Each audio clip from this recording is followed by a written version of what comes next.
1939, the Soviet Union accompanied the Baltic states of Lithuania, Latvia, and Estonia. Shortly thereafter, the Kremlin directed a list of people considered anti-Soviet who would be murdered, sent to prison, or deported into slavery in Siberia.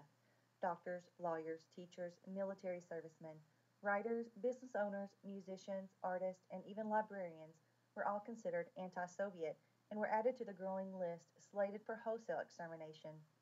The first deportations took place on June 14, 1941. Lena is just like any other 15-year-old Lithuanian girl in 1941. She paints, she draws, she gets crushes on boys. Lena was so excited that she was accepted to a prestigious art school in Vilnius, the capital of Lithuania, once she turned 16.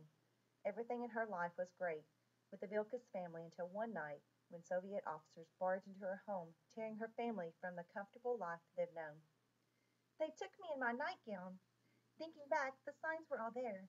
Family photos burned in the fireplace, Mother sewing her best silver and jewelry in the lining of her coat late at night, and Papa not returning from work. My younger brother Jonas was asking questions. I asked questions too, but perhaps I refused to acknowledge the signs. Only later did I realize that Mother and Father intended we escape. We did not escape. We were taken.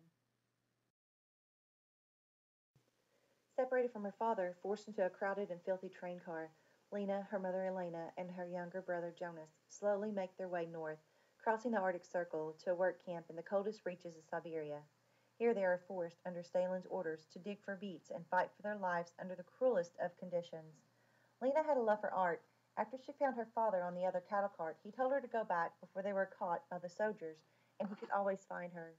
When thinking about the short-lived conversation with her father, she had a flashback of the day she visited the art museum and discovered the artist Munich. She knew that her dad would be able to find her if she left trails of drawings in the wood for him. She took her fingernail and began to carve out wood in the wall of her cattle cart.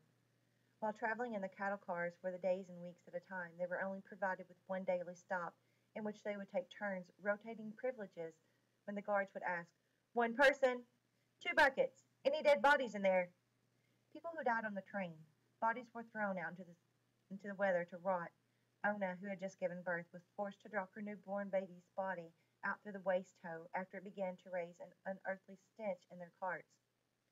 Days later, Ona was shot in the head in front of the others because of her uncontrollable grief. Once arriving on the beet and potato farm, they became laborers, their pay a small ration of bread that would fit in the palm of their hand.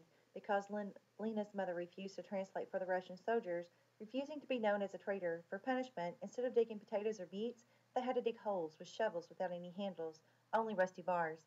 These holes seemed purposeless. They were large, deep holes that 4 grown men could fit into. One day when their soldiers was dismayed with them, the holes served a purpose, and shots were fired. Were they digging holes for their own graves? While traveling on the cattle car, Lena meets Andreas and his mother, who is transported to the same prison labor camps as her family. Together they struggle to find food, medicine, strength, and love. Andreas is her and Jonas rock until one day, 8 months later, they were separated. Andreas and his mother was not on the list to be departed again. Before the departure, she confided her fears in Andreas and finally shed a tear. Andreas told her, "Don't give them anything, Lena. Not even your fear." Why did they get to stay behind? Was this deportation taking them to America?